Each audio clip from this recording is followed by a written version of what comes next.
Hello and a warm welcome to the latest event at the World Bank Group IMF annual meetings. I'm Michelle Fleury, BBC Business correspondent, and I'm delighted to be your host over the next hour or so. The issue we are focusing on today couldn't be more important. The World Bank Group estimates that 100 million people could be pushed into extreme poverty because of the COVID-19 pandemic.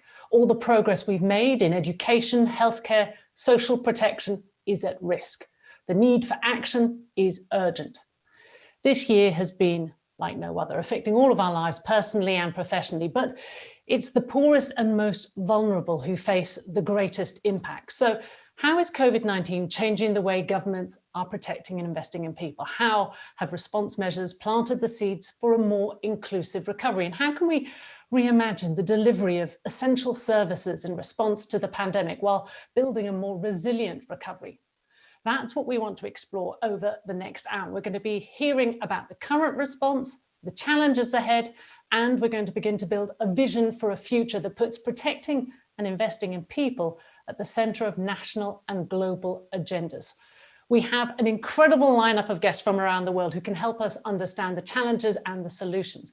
And before I introduce our guests, let me remind you of the many ways you can take part in this special event. We are, of course, streaming live in English, Spanish, French and Arabic on World Bank Live, where experts are already taking your questions on the live chat. And of course, you can join the conversation at any time just using the hashtag #InvestInPeople. That hashtag again, #InvestInPeople. But first, here's a look at what's coming up over the next hour.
Very impressive and a truly global lineup. And in the next hour, we'll be hearing from Turkey, Uruguay, India, South Africa, West Bank and Gaza, and Guinea.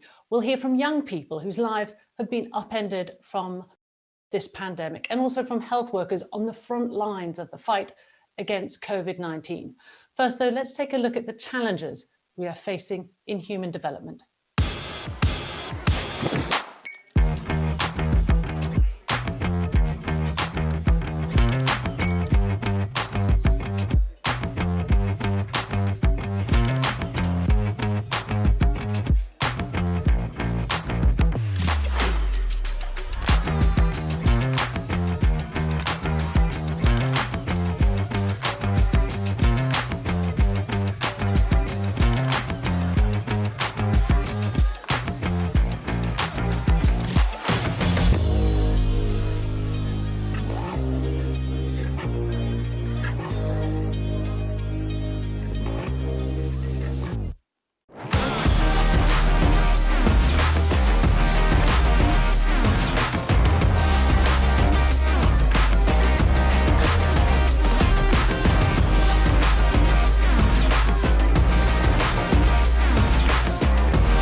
As you saw, they're just some of the challenges being faced in human development. Now, think about this. More than 1 billion children are out of school. Health services are limited in many countries.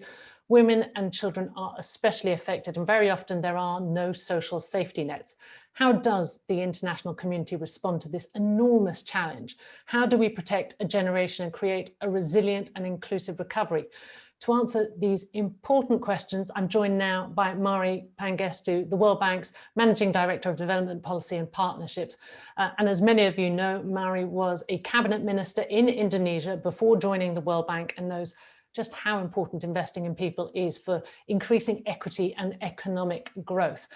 Mari, if I could start by asking you about the recently released 2020 Human Capital Index.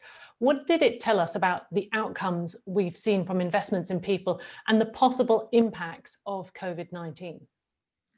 Well, I think the good news coming out of the recently update of the Human Capital Index is that because we took a 10-year backward look, between 2010 and 2020, more children than ever received healthcare and attended school. And this is important because those investments in people are key to unlocking a child's potential and improving economic growth around the world. But sadly, COVID-19 threatens to wipe out many of these impressive gains and leaving a potential lost generation as countries struggle to contain virus and save lives and rebuild their economies. The World Bank is estimating that about 71 to 100 million people will go into extreme poverty, measured at the international poverty line of $1.90 a day, and that 1.6 children are out of school, and there will be a permanent loss in education and learning with trillions of dollars lost in earnings for this generation of students.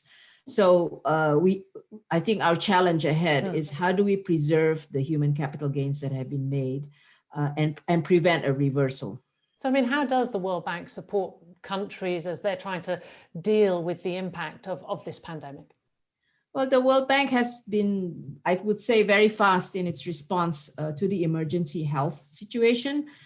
We have deployed in just the last few months a program of to 100 countries to address the immediate health impact by providing the equipment, the essential medical supplies, and so on. But beyond the health crisis, we're also looking at how do we protect lives, livelihoods, as well as human capital. So social safety nets obviously play a very important role. And we have actually ramped up our investments in cash transfers by 10 billion and it will continue to roll over for the next 12 months. And it's affecting 1.1 billion people. It's reaching 1.1 billion of the most poorest and vulnerable. And on education, we are working with 65 countries, providing technical assistance and financial support. Because, you know, as schools have closed, you have to think about how do we deploy remote learning in countries where internet access is not something which is widely available. So you actually have to be very creative in your solutions. A no-tech solution using traditional methods, whether it's TV, radio, or even a simple handphone, to low-tech and high-tech to ensure that we can have remote learning be undertaken. And how do we also address the differential impact of the crisis on different vulnerable groups, women and girls being one particular group, because 70% of healthcare workers are women. Yeah. Women are the ones that are being affected most in terms of job losses in the informal sector and service industry. They have to stay home to take care of children and family. They're also more exposed to gender-based violence. And girls are more affected in terms of the schooling and later on when schools can reopen safely, going back to school. So these, you know, we have to make sure that we are addressing the vulnerable populations in the policy responses that we have.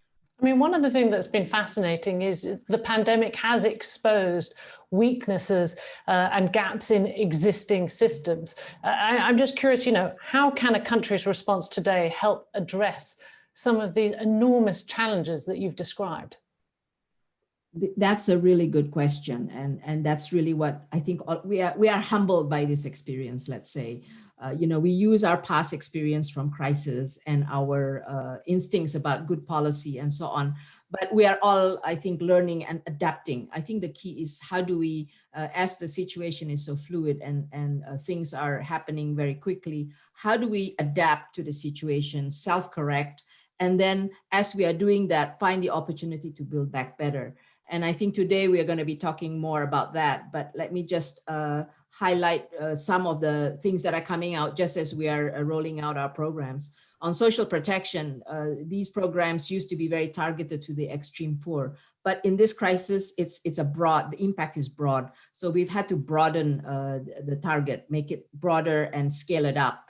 And how do you identify beneficiaries? This is part of the adaptation that was needed, the data that needs to be there. And then hopefully that data can be used to build back better systems. And then adapting it also to that. It's not just cash. Some people need food. Some people need jobs. Some people need livelihoods. And the youth need unemployment benefits. On education, remote learning, I mentioned how it's not just about the internet and online learning. How do we go back to the television and the transistor radio also to help remote learning and help learning at home? Because not everybody can go back to school. And even when you go back to school, how do you catch up the learning losses? There has to be learning at home. And then mobile banking for cash transfers. That's another innovation and creativity that's happening as we are working on the ground. And as you are delivering health services for the pandemic, how do you make sure you don't forget about the other important health services like maternal health or children vaccination? And then as you're doing this, you have to continue to improve and strengthen the health systems.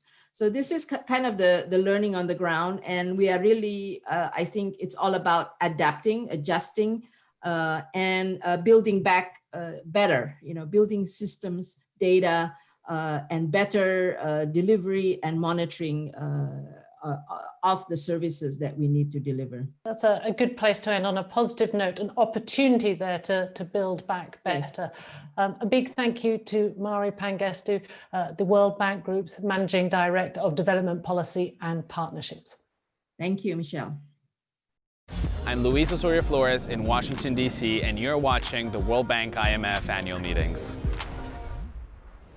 A big thank you to Mari Pangestu from the World Bank. And just to remind everybody that you can post your questions in the live chat. We'll be answering as many as your questions as possible in a special live event, which takes place immediately after this in the World Bank Group's atrium in Washington, DC. And of course, you can always share your thoughts, your comments, just use the hashtag #InvestInPeople. Frontline workers around the world have become the heroes of this pandemic, risking their lives to protect ours. Let's take a moment to hear the challenges they face.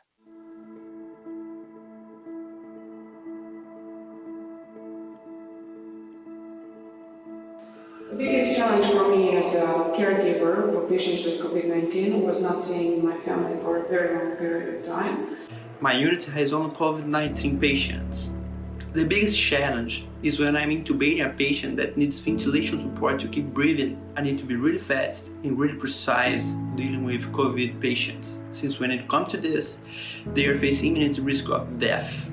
COVID-19 has brought a lot of issues in this community, Kibera.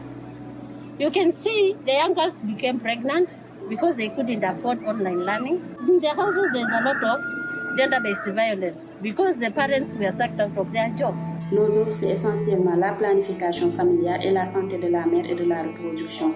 Mais depuis l'avènement du COVID-19 au Sénégal, on a eu pas mal d'obstacles pour continuer nos consultations. The biggest challenge for me this COVID-19 in my work has been the fact that our clients can't come through physically to our offices to access our mental health services. The biggest challenge is to keep the medical staff safe, strong, and motivated. I'm trying very hard to keep them safe from burnout syndrome. Several of my colleagues gotten sick, so we are trying to save patients, but we also need to protect ourselves. I'm responding to this challenge by taking the extreme precaution to the virus to avoid infecting ourselves and others. On the good side, COVID-19 has become a catalyst for the adoption of telemedicine. So we launched the first tele-guided do-it-yourself swab test And that reduces the spread of infection, improves the turnaround time of results, and reduces stigmatization. We have taken advantage of digital platforms and virtualized all our sessions and are now conducting our sessions online. We are racing to save lives while also ensuring the vaccine is safe and effective.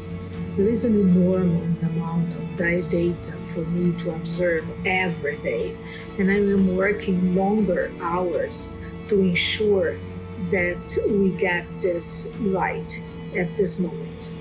We just want to do our best and the feeling that we are doing something that matters. We just want to make them feel safe, and we provide them the care that they need. So humbling to hear those stories, and a good reminder of why the subject of this session, protecting and investing in people, is so important. Okay, so this is the point at which we want to hear from you, the audience. We're going to be running a live poll throughout this event, and we are asking this question: which of these will be most important for a resilient, inclusive recovery from COVID-19?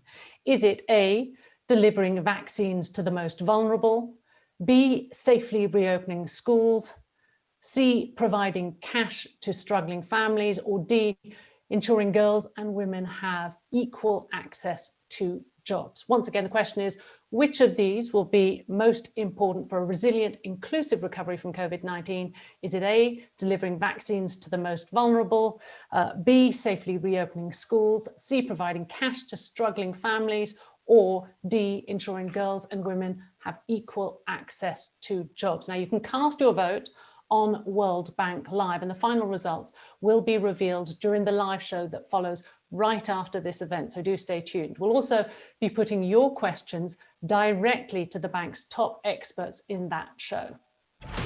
I'm Ms. Nina Hadjic in Sarajevo, Bosnia and Herzegovina, and you're watching the World Bank Group IMF annual meetings. If you've joined us just now, a big welcome. This event on protecting and investing in people is the third public event of the World Bank Group. But don't worry, if you've missed anything, you can watch all the previous events and check what's coming up on World Bank Live. Now, our next guest has made gender equity a focus of her work over the past decade and knows that empowering women and girls can bring transformational improvements in the health and prosperities of not just families, but also communities and societies. Her work has led her to focus increasingly on gender equity as a path to meaningful change. Melinda Gates is the co-chair of the Bill and Melinda Gates Foundation, and when I spoke to her earlier, I asked her how women and men were being affected differently by the pandemic. Well, we're seeing it show up in incredible ways. I mean, while we know that more men are dying from COVID, when you look at the statistics, it is affecting women deeply, because what happens, and we know this from good data from the Ebola pandemic, is you have these shadow pandemics. You have a shadow pandemic of domestic violence. You have maternal mortality. We're already seeing it on the rise. Just like in the Ebola crisis, we lost 5,000 more women's lives than we would have otherwise because they didn't want to go in the health system because of Ebola being there. The forecast is that we'll lose an additional 115,000 women's lives from the shadow pandemic of maternal mortality and the health system not feeling safe for women. And as well, on the economic front, women are losing their jobs at twice the rate that men are. We know that they're not having as much access to the capital markets right now. And as well, we know that while they're losing their jobs, the burden of unpaid labor is going up because women are 2.5 times more likely to do the unpaid labor in their house. Now there's the labor of the children at home and caring for the elderly. So it is a huge disproportionate effect on women. So it sounds like it's the social environment as well as the health issue that's really behind this. Absolutely. And I think one thing people don't sometimes realize also is when we think of who are our healthcare workers in countries, 70% of those are women. So they are really at the front and center of this crisis. You said you see an opportunity for huge change.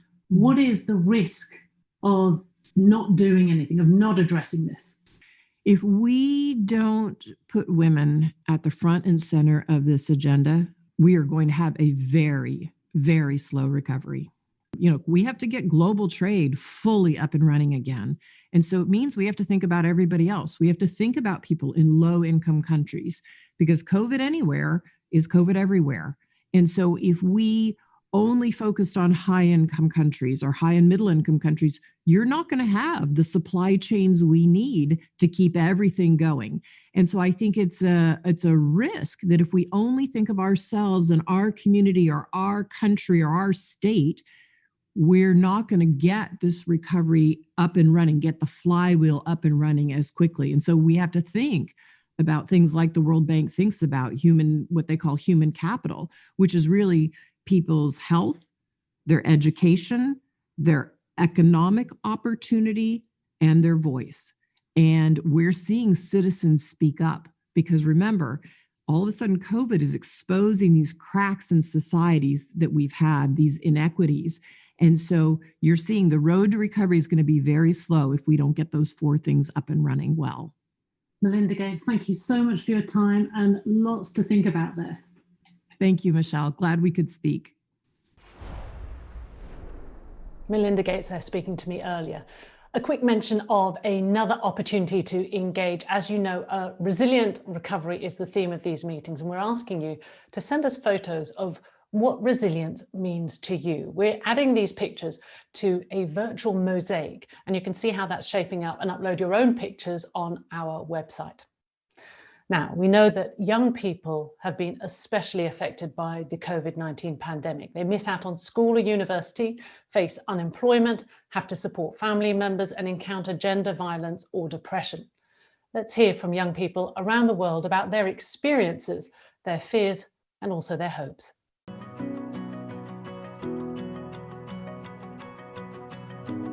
COVID-19 को संख्या हाम्रो देश नेपालमा दिन प्रतिदिन बढ्दै गएको छ। परिवारको सदस्यलाई नभेटेको महिनौ भएको छ। साथै बाह्य दैनिक क्रियाकलापहरुमा पनि ठप्प आएको छ। I'm graduating in a few months, and now the labor pool has become much more competitive than ever before. The travel ban and the travel restriction do not allow me to explore my job opportunity abroad or advance my career in the way that I want to. I'm a teacher in a private senior high school here in Ghana, and due to the pandemic, schools have been closed down for some months now. But unfortunately, unlike the government sector, most private schools have been unable to pay their staff since then. Apart from putting the health sector at risk and stress, this pandemic has brought other ramifications in other spheres of lives as well. The incidences of domestic violence in my country are on a rise. We've seen gender-based violence going up, we've seen depression cases going up, and we just need the government to support us in terms of access to psychosocial support, access to cash transfers, access to food distributions. A resilient recovery will only come if countries invest heavily in the health sector. And this also is the area where youth can play a key role through innovation. I believe in two things: unity and strategy.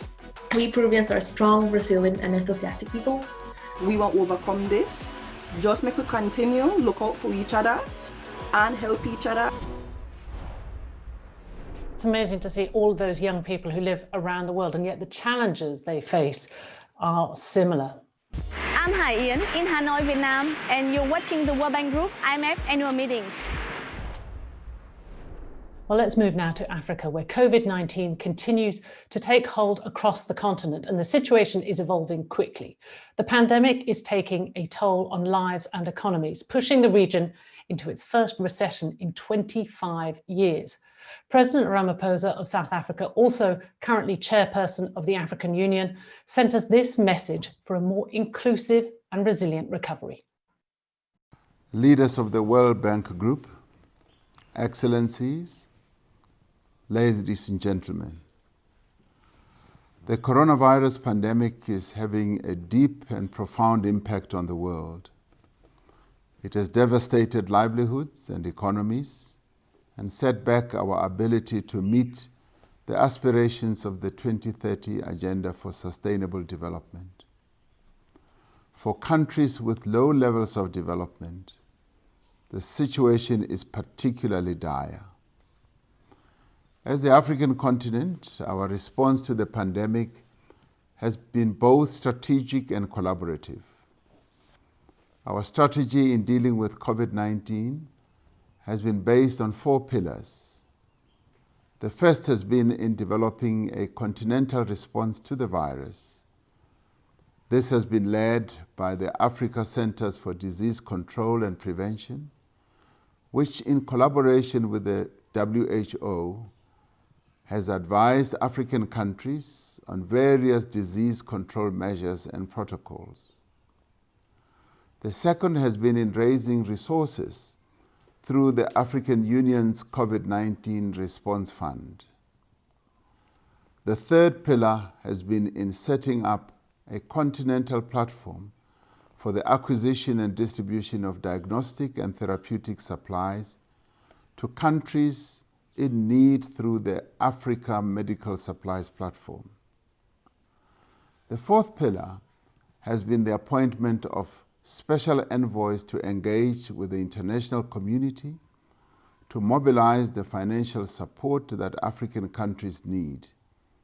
Firstly, to ensure an effective public health response to the pandemic, and secondly, to enable their economies to recover. As a country, South Africa's response has sought to save lives and protect livelihoods. While we acted swiftly to implement a nationwide lockdown which delayed the surge in infections, we also put in place significant economic and social relief measures to protect businesses, workers, and households. We introduced measures to support the poorest households and small businesses. Nevertheless, the financial fallout of the pandemic will be severe, not just for South Africa, but the entire continent.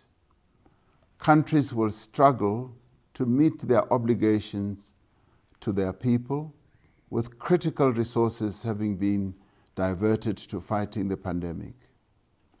We are continuing to call for a comprehensive economic stimulus to assist African countries to mitigate the effects of the pandemic. We're encouraged by moves by the international financial institutions to provide relief to indebted countries and reiterate our call for a moratorium on interest and debt repayments by stricken countries. This will afford African countries the fiscal space we sorely need to rebuild our societies and our economies. For every African man, woman, and child to realize their full potential, we have to continue to invest in poverty eradication, in education, and in improving health outcomes. The pandemic has once again brought to the fore the importance and necessity of universal healthcare coverage. We have to turn this period of crisis into one of opportunity to build resilient economies on the African continent. We have to support the development of small businesses across the entire continent. We have to take advantage of the dramatic changes the pandemic has brought to the world of work by equipping our people with the necessary tools and skills to take up occupations in a technology-driven economy. We want to attract higher levels of investment in our natural resources sector, in renewable energies, and in agriculture. It is our intention to increase and not decrease social spending to narrow the deep inequalities that exist in our respective countries. It is only through solidarity that we will be best able to seize the opportunity presented by this pandemic to bring greater economic security to the people of Africa, to revitalize the continent's economies, and to deliver equal opportunity for all, so that No one is left behind. We're going to focus now on the experience of individual countries to hear how they have responded to the pandemic. Have previous investments in health, education and social services helped with their current response to COVID-19? And how are they building a more inclusive and resilient recovery? Let's begin with someone who has been working at the grassroots with the poorest and most vulnerable people in India and who knows the importance of health coverage and social protection. Mirai Chatterjee is the Director of Social Security at the Self-Employed Women's Association in India, also known as SEWA. When I spoke to her earlier, I started by asking her how governments can best protect the most vulnerable, especially women and children. Well, first of all, governments like mine, India, need to invest much more in public health, particularly primary health care.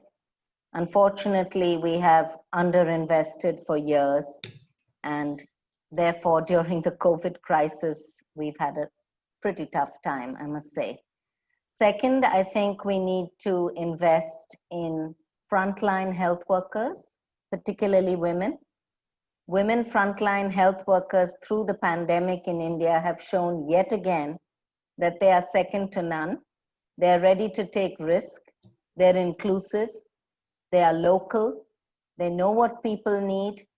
They make sure no one is left behind, particularly the most vulnerable like women and children. So invest in frontline health workers, particularly women, and of course, other health workers. We need many more nurses. We need doctors, particularly in the far-flung states of our country, like the Northeast, or like Central India and Eastern India, which are traditionally underserved. And the third is infrastructure. And by that, I don't mean just buildings. Of course, in some places we'll need buildings, but we need equipment, we need supplies, we need medicines, particularly as per WHO's essential drug list. So those are some of the things that I think we need immediately. We need to invest now and not wait for the next pandemic. Well, the informal women workers who I work with in India, I think first and foremost, the hurdle is to even understand the public health system, to have the information about what their services are, what are their entitlements, where to go, whom to approach, how to approach. These things are not known and are not immediately obvious to women at the grassroots level. And that's where the power of collectives comes in, because individually it's very hard for her to access these services and entitlements. But when she is in her collective with her sisters, like cooperatives, unions, self-help groups, local groups, then she finds the strength to not only get the information, but to navigate the system and actually get access to those services and entitlements. And furthermore, once she is in a collective, it's also easier for the public health system, for the local health authorities to link up with her and her collective.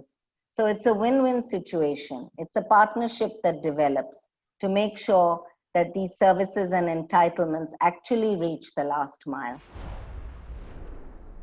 And we're going to pick up on some of Mirai Chatterjee's thoughts there with our next panel in just a minute. But quickly, a reminder that there are more events to come in these World Bank Group annual meetings, and you can find the full schedule on the World Bank live pages. Also, join the conversation using the hashtag #ResilientRecovery.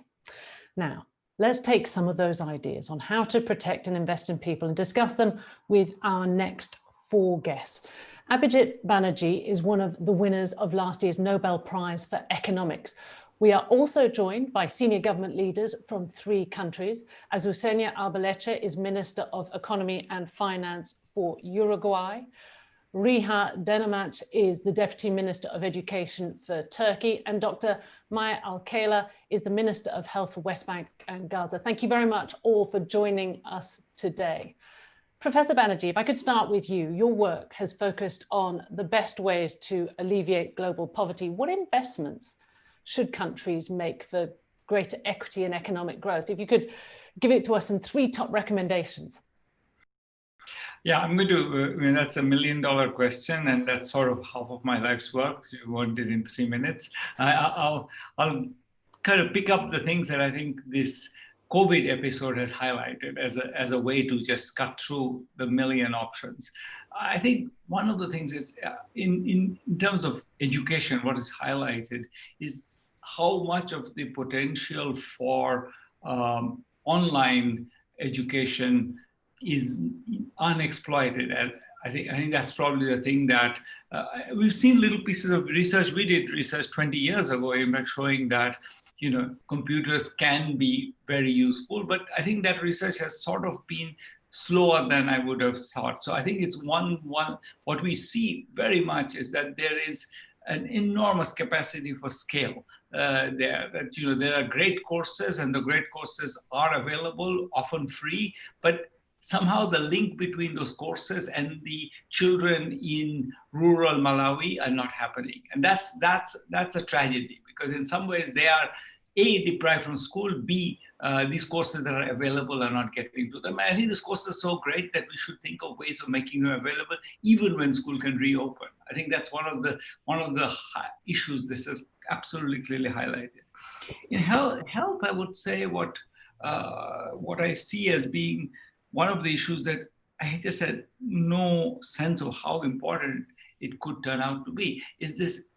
With COVID, really, the treatment has evolved. The new protocols are better, but this happened pretty quickly.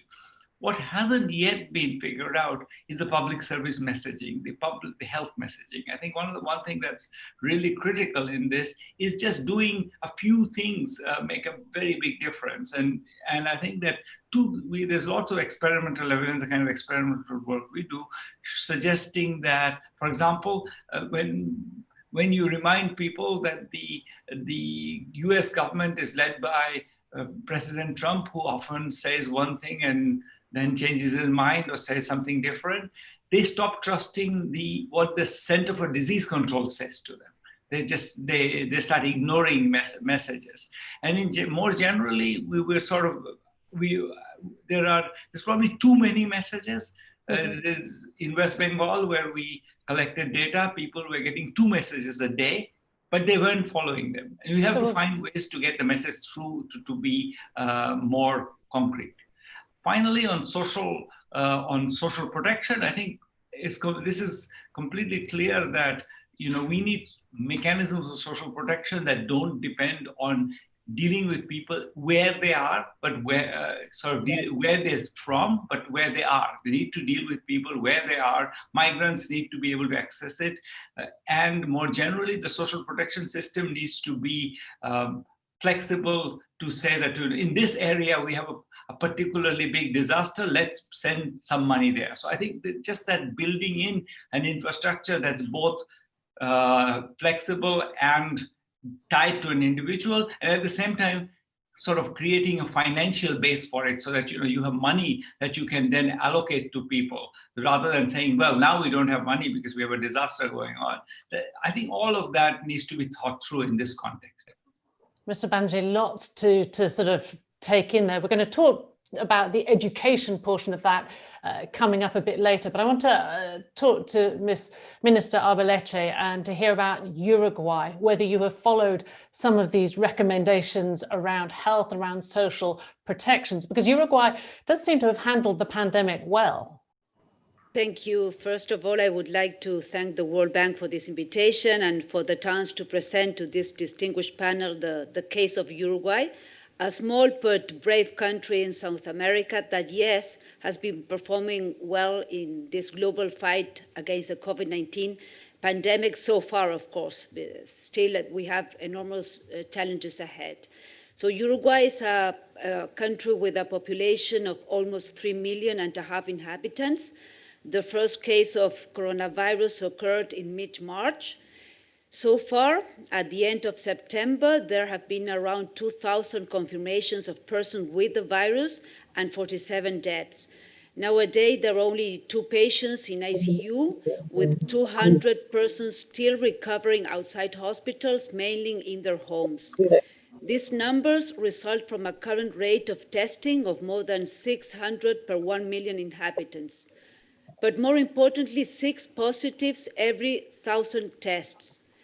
Of course, it's always possible to improve the detection of new cases, The analysis of the whole group of indications so far allows us to declare that the pandemic is under control right now in Uruguay. So how did we handle this? First of all, we assured that all the resources needed to attend the health emergency would be available, and we delivered. We also implemented a large number of social assistance measures that played an important role in serving the most vulnerable population. Finally, we ensured the necessary measures to deal with liquidity problems that companies will go through in the face of a shock. This shock we knew would be temporary but intense, so that the liquidity problem didn't change into a solvency problem. Since the beginning of the pandemic, the government was very clear to decide not to enforce a countrywide lockdown or a mandatory house confinement. Rather, it trusted citizens to adhere to voluntary social distancing and following hygiene protocols. We appealed to what we called individual freedom with social responsibility. In parallel, the government took early and decisive action and sealed off land borders, closed air traffic except to chartered repatriation flights, suspended all public events and in-person school classes, limited visits to nursing homes, and encouraged citizens to stay home and telework. There has been an effective coordinated response between public and private sector and the scientific community, strengthening the healthcare system and facilities, and carrying out an extensive randomized testing and community tracing in outbreak areas, such as the border with Brazil, which has been quite a trouble for us, and nursing homes. The government developed a roadmap for reopening of the different activities in consultation always with scientific experts and private sector representatives. In summary, I would say Uruguay has established successful management of the crisis, combining freedom with responsibility, scientific knowledge with political leadership, and a powerful combination of health, social, and economic measures based on our traditional strengths. So it sounds like policy guided by science and a clear messaging of that. But obviously the options open to Uruguay, not necessarily available in other parts of the world. Dr. Al-Kailo, if I could bring you in here. You are the health minister from Gaza and West Bank, and you probably, I would imagine, see a very different reality given the fragile context. That being said, West Bank and Gaza actually have shown significant progress in providing health and social services over the past years. Can you tell us what particular challenges West Bank and Gaza are facing during COVID-19? How are you addressing them? Good afternoon, everybody. I am honored to be with you, this high level of professionals from the whole globe. And I'm really appreciating that you involve Palestine in such an important session. Indeedly, in Palestine, we have different atmosphere and different... indeed, in Palestine, we have, of course, we are different than any other country and from Uruguay, especially that you know that we have a political and financial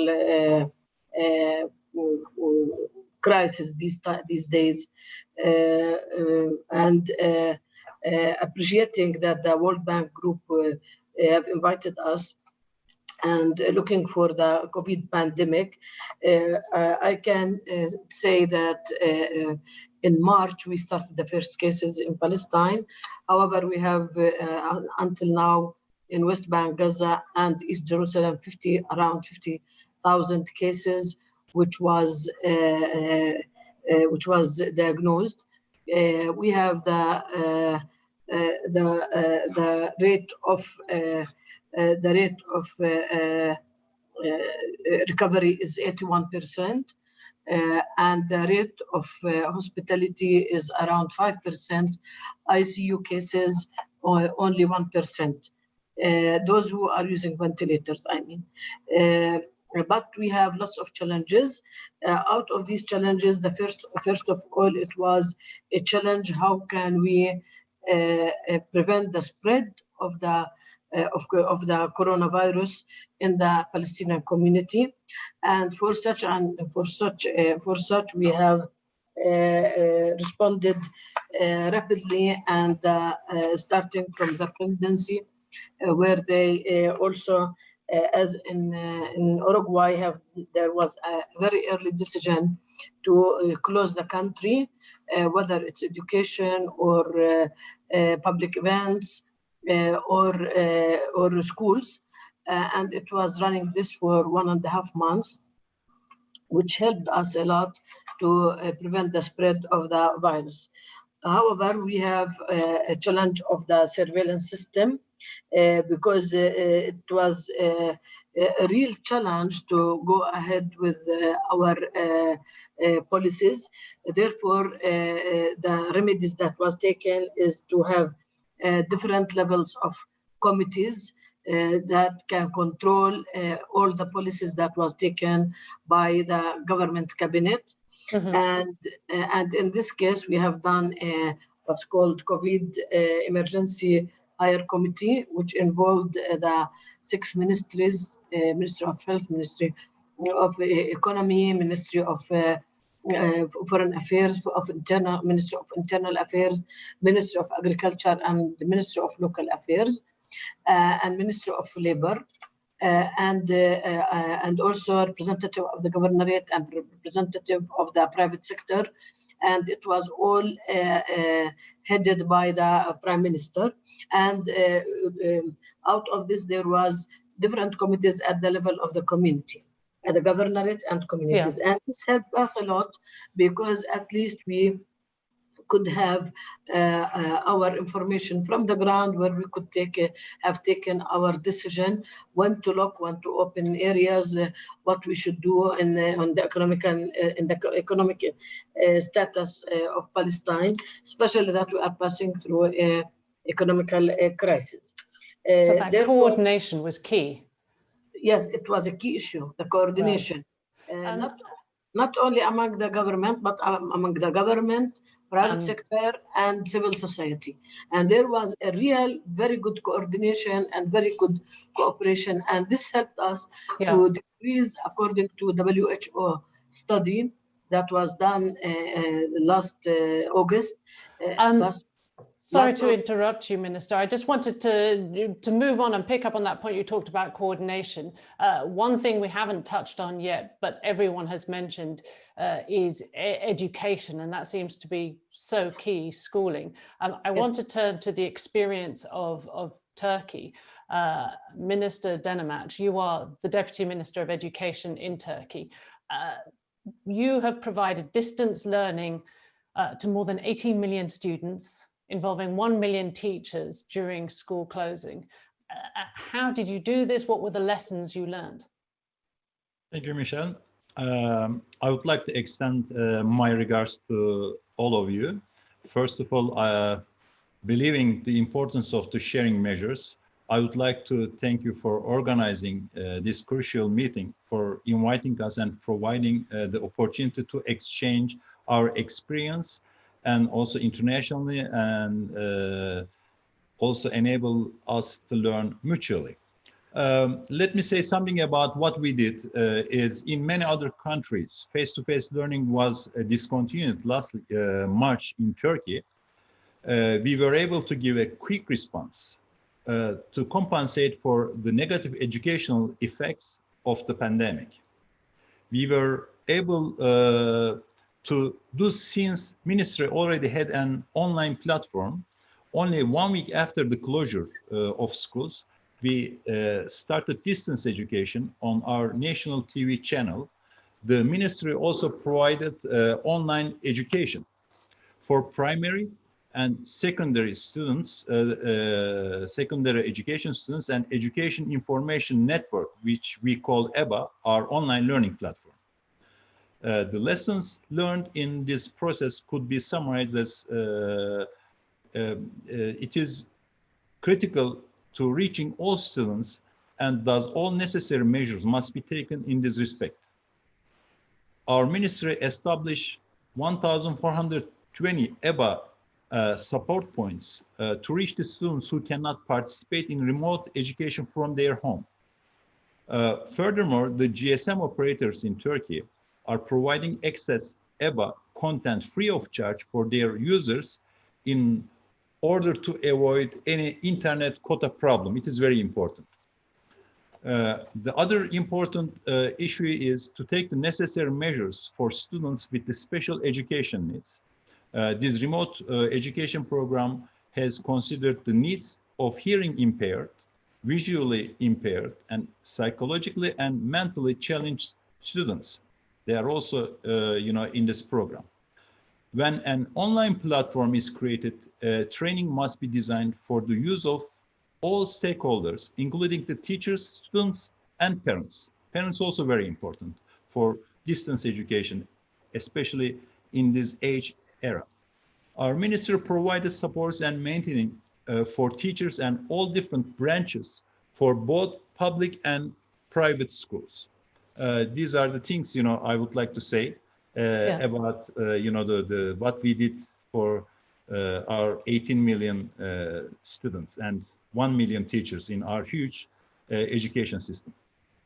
Dr. Banerjee, Mr. Banerjee, I saw you nodding there when Deputy Minister Denimach was speaking.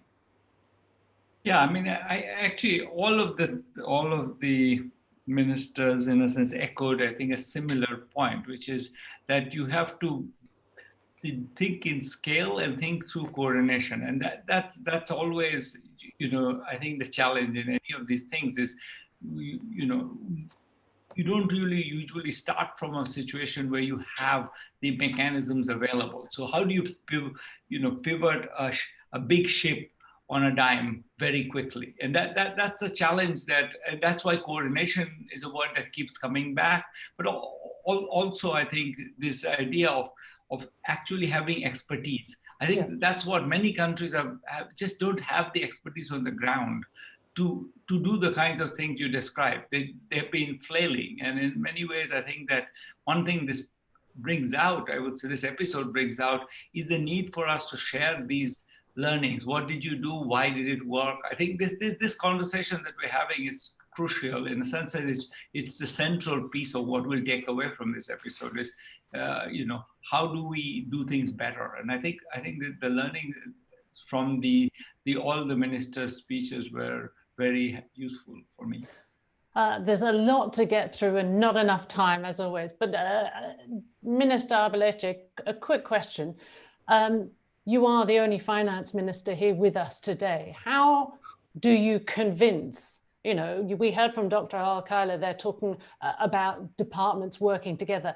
How do you convince or make the case to get budgets approved at a time when they are effectively constrained in part because of the pandemic? I think that this question has been answered by my colleagues, by the different ministers. As we said, the coordination amongst the different ministers, health minister, labor, social development, education in Uruguay, as in the countries in West Bank and Gaza, in Turkey that we have just heard, have been crucial. The coordination between the private sector and the public sector also, and the coordination with the scientific community has been, in the case of Uruguay, has been, I think, key to the way the pandemic has been managed. And yes, we did present during the pandemic our budget law for the next year with a different focus, not looking at improving the fiscal accounts. That was what we wanted to do when we first came in office in March of this year. But 10 days after that, we heard about the COVID cases in Uruguay. So the focus changed completely, and we allocated all the resources into facing this pandemic. So are you saying that people around you understand the importance of investing in people at the moment? Absolutely, yes. And I think it has been the crisis, the pandemic has helped us to present the budget law for the next 5 years with a different focus, so that what it's important is the person and not what the money we spent or how nice our policies are.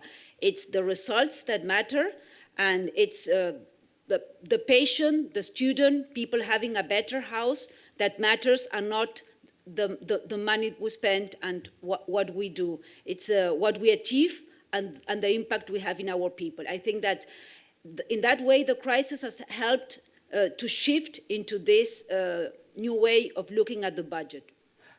Very briefly, to Deputy Minister Demirnac, what is the key thing when you look at investing in people?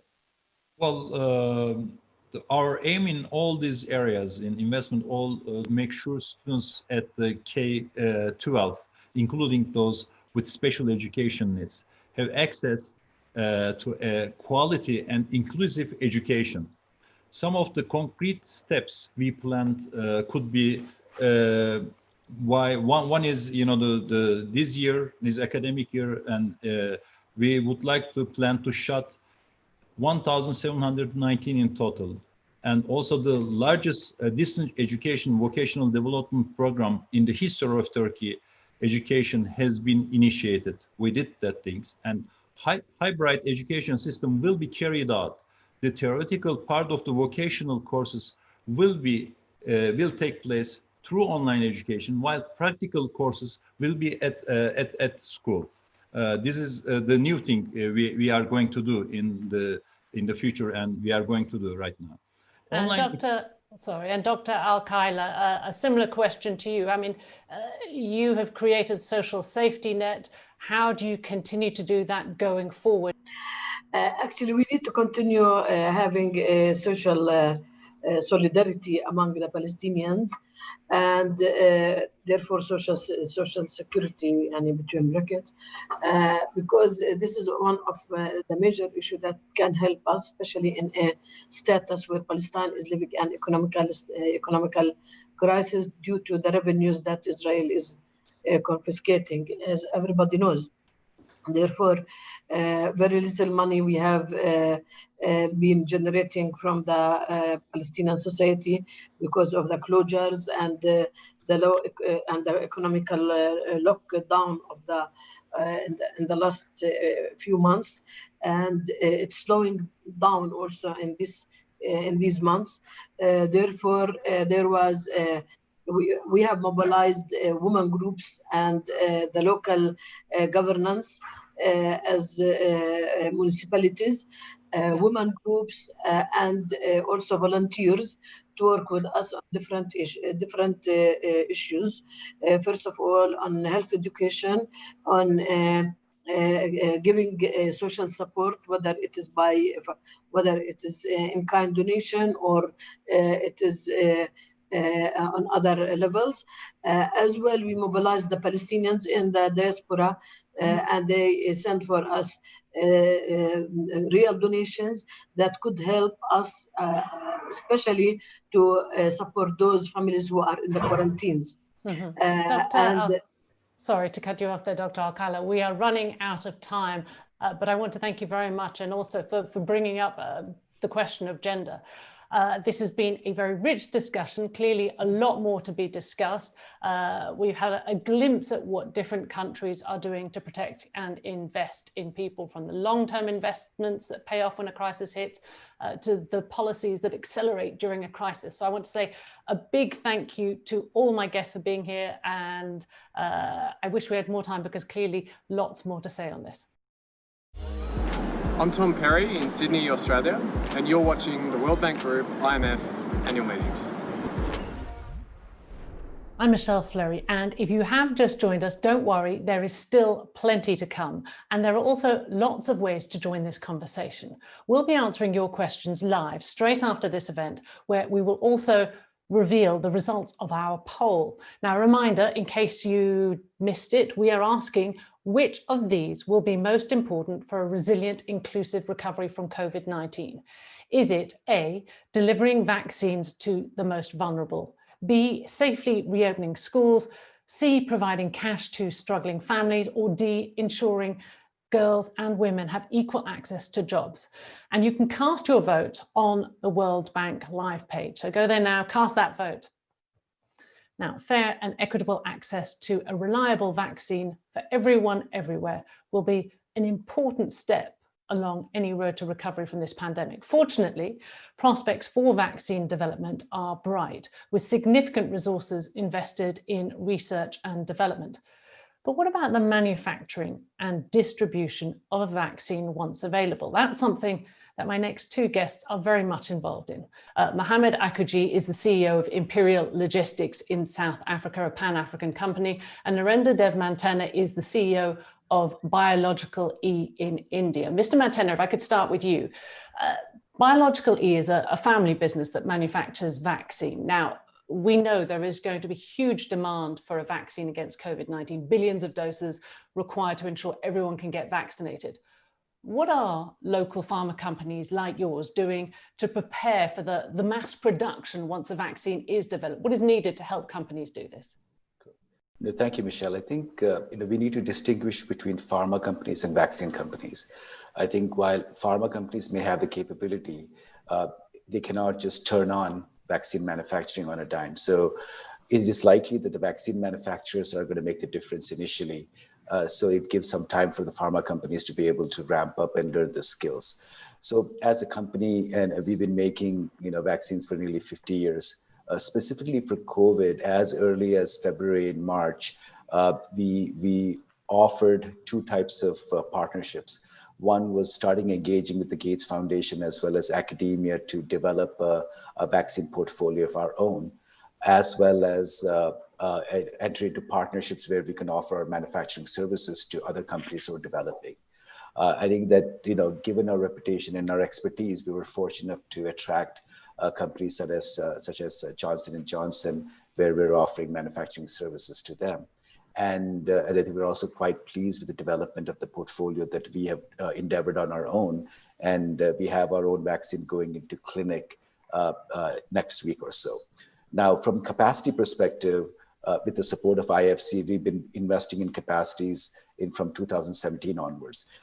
Vaccine manufacturing capacities are time-consuming and capital-intensive. So fortunately, we've had some facilities that we started investing 2 years back that we are leveraging now for COVID vaccine manufacturing. If everything goes well, I think by middle of next year, we hope to be able to make about 150 million doses per month, of our own and of our partners. So that's what we're doing from a manufacturing side. The second thing is, it's difficult to predict which vaccine will succeed. So we, as a company, we decided to, through partnerships and our own development, develop a portfolio of vaccines so that so we have 4 vaccines in various stages of development. So hopefully, if 1 or 2 succeed, we'll still be able to give the large volumes what is necessary, not only for India, but the rest of the world. So a lot of foresight involved. Mr. Akuji, you're the CEO of a Pan-African logistics company, distribute drugs, vaccines, other medical supplies. Once there are enough vaccine companies like Mr. Mantena's are producing them, it's your job to get them to the people who need them. From where you stand, what is needed to ensure the distribution of a COVID-19 vaccine to every person in the country? And how important are effective health systems? And what do you do if they aren't available? Thanks, Michelle. Yeah, look, I think it comes down to exactly like you say, access and affordability. I think on the affordability side, we're going to need support from organizations like the IFC and the World Bank and the various donor organizations to support Africa in terms of funding for these vaccines. And then access is something that we have to deal with on a daily basis. I don't believe the public healthcare sector has got enough capacity in many of the countries on the continent to deal with it. So public-private partnerships is going to be the way to go. We currently do a lot of that as Imperial with governments in South Africa and across sub-Saharan Africa, where we handle the distribution of vaccines and medical supplies into remote areas. One of the things we're also going to have to do is become innovative. I think the traditional channels in terms of getting vaccines and pharmaceutical products to Africa is not just about COVID. I think it's a broader issue. One of the things we have done is setting up modular clinics in rural areas where you set up a network of these modular clinics that can be used as points of healthcare. And we really want to invest in that and expand that on the continent, because once COVID is over, then we can use those primary healthcare facilities for further medical needs for the many countries. So that's some of the things that we will start doing is in terms of improving access by using these modular clinics, which work quite well in South Africa. We've got about 80 of these clinics that operate across South Africa. We want to expand that into the rest of the continent and use those as points of distribution for vaccines and any other medical supplies. I mean, are there any specific challenges of getting those modular clinics up and running? Not really. It's quite a simple process. It's basically a clinic in a box. So it virtually can fit in a container, and you can get it to any area and basically build it up or assemble it. And like I say, once that clinic is been built, it can be used for primary health care, for other type of medical supplies, not only for vaccines for COVID. It's kind of like the home improvement DIY, but brought to the medical field. Absolutely. Mr. Mantena, I want to go back to a point Mr. Akuji was just talking there about the need for private and public partnerships. He also talked about help from the IFC. If you can expand on that a bit more, how can we develop more local capacity for the future, including when other crises hit and other vaccines are needed? And then the second part to that question is, what do you do if the problem doesn't apply to developed countries? Does that sort of make it harder? I think this is a very tricky thing in the sense that, so if you're preparing infrastructure for the pandemic, naturally it should not be used in such a manner such that you can just repurpose it, and that's a challenge. So, for instance, we supply about 700 million doses to 1 billion doses of vaccine on a regular basis, and these are key vaccines for pediatric immunization around the world. So we do have the capacity to make 1 billion. Once a pandemic hits, we can't stop the routine vaccination such that we can repurpose it. So what does that mean? That means we have to have excess capacity sitting idle, waiting for a pandemic. And that requires significant investments and significant foresight from governments and world bodies to be able to invest in idle capacities and fund these idle capacities. The advanced countries are doing it, such as US and Europe have that, and they can afford that. And I'm afraid this is something that's not available in the developing countries, either by the governments or the private sector. From a private sector, it's not feasible to have capacities that are making losses either. So I think that's a bit of a challenge that nobody's been able to solve, of having capacities that are ready for outbreaks. The second question is for diseases that are neglected, so to speak. I think that ecosystem has been quite good. There are a lot of NGOs, a lot of grants available for development of these vaccines, albeit maybe not as much as some people would want. But I think that ecosystem of targeting neglected diseases is better than preparing infrastructure for pandemics and outbreaks. And Mr. Akaji, a final question for you. I wanted to know, what are some innovative approaches? You described one, but I mean, how do you bring healthcare and vaccines to populations hard to reach? I'm thinking of slums in remote areas. Are there any other innovative approaches that you're looking at? Yeah, so we are a big distributor of pharmaceutical products across the continent. We get to over 50,000 points of sale across the continent. Just to give you a sense, we deliver about 43 million patient packs a month, through that distribution channel. And we can use that private sector channel as points of distribution. These are pharmacies and informal traders as well. The challenge with vaccines will be the cold chain integrity of the product, because it needs to be temperature controlled.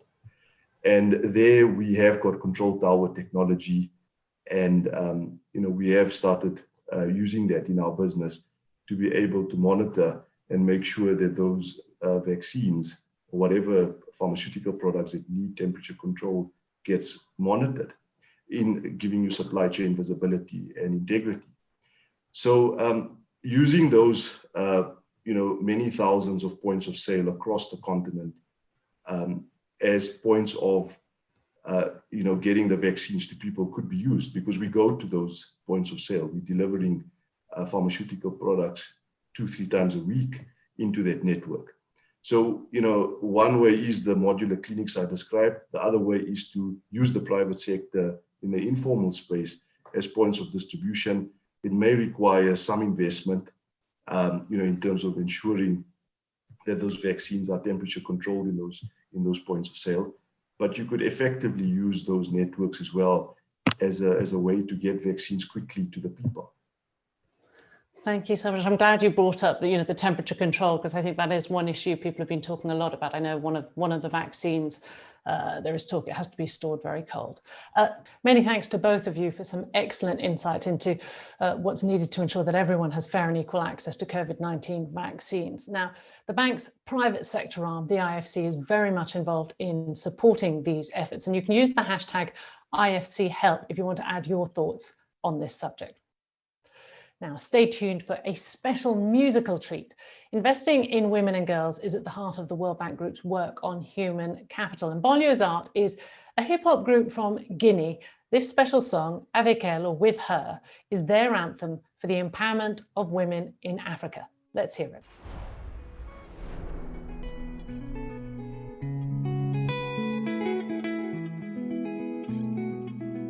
Nous ne voulons plus être mariés mineurs, nous voulons nous-mêmes choisir nos maris et être propriétaires de nos terres.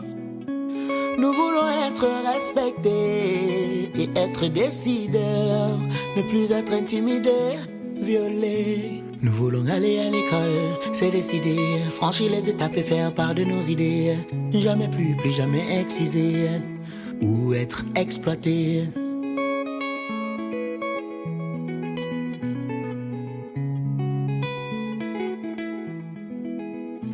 Nous voulons aller à l'école, c'est décidé, franchir les étapes et faire part de nos idées. Jamais plus jamais excisé ou être exploité. Nene aïe, nene aïe, nene aïe, nene aïe, aïe, nene aïe. Nene aïe, nene aïe, nene aïe, nene aïe, aïe, nene aïe. Dinera. Manigine garamane dinera, ebere garamane dinera, digine garamane dinera, ayo dinera, ebere garamane dinera, digine garamane dinera, ebere garamane dinera. Si c'est vrai qu'elle est l'humanité, faut plus la soumettre en vérité.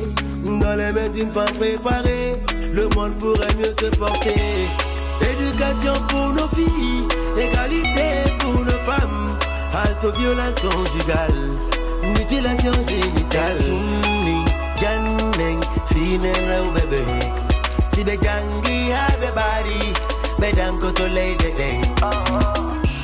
Nene hai, nene hai, nene hai, nene hai, ai nene hai, nene hai.